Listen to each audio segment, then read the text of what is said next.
One of the areas of concern for me and for a lot of people is this division between people who choose to be jab, double jab, treble jab, boosted, whatever, and those people who don't.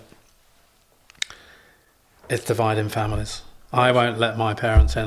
They're not coming near the kids, etc. And this is where I don't see any difference between religion or politics or even this issue. It's all about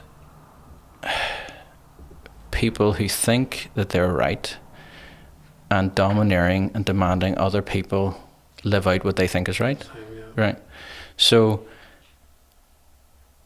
if your umbrella doesn't keep you from getting wet, me putting up an umbrella isn't going to keep you from getting wet, unless you're under it, of course. But this whole logic of, if your vaccine doesn't protect you, me getting a vaccine isn't going to protect you. Well, but it lessens. Well, it lessens by how much? It'll lessen the symptoms, but by how much? Like 1%? 5%? Kind of what we're saying is experimental. Nobody knows. Experimental, but there's no data. So you could say theoretically, yes, I could see your argument. It could lessen the symptoms, but again, there's no set amount of percentage it's going to lessen your symptoms. It may lessen someone's 50%. It may lessen yours too. So if it doesn't stop you from getting it, or transmitting it, or from dying from it, it's not that great of a vaccine. Now, if you want to get it, work away. But for you to demand that I get it because of how you feel or you feel safe, if I get it, that's a very dangerous precedent, because where does that stop? What other areas does that go into? And this is what people need to look at, the wider context again. It's not about this issue. And I've spoken about this before on Crawley's show, about the flu vaccine and different other things. I'm against the forced mandatoriness of it, because how many times has the flu vaccine not worked because they got the wrong strain? See, it's not a guarantee.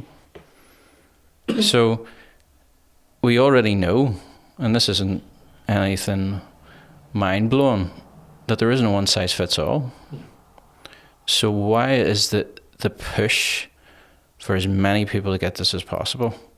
People just need to look at what's going on behind that, because from the very start of this, they keep moving the goalposts. It was just for 3 weeks. It was just until the numbers. It was just until the vaccine. It was just so. It's always just, yeah. When people keep shifting the boundaries, and when they keep offering in different countries like monetary incentives, donuts, pizza, chips, burgers, it doesn't convince me that you're actually interested about people's health. And since when has the government ever given a damn about people's health at such a degree? Ever? I'm unaware of it. Again, we're looking at track records here. We're looking at past behaviour. I have no confidence in what a lot of these people are saying. But if you do have confidence in it, work away.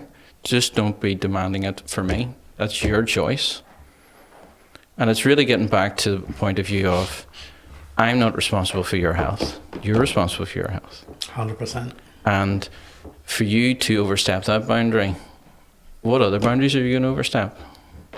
You know, if you feel entitled enough to do that because of a potentiality, when does that potentiality ever stop?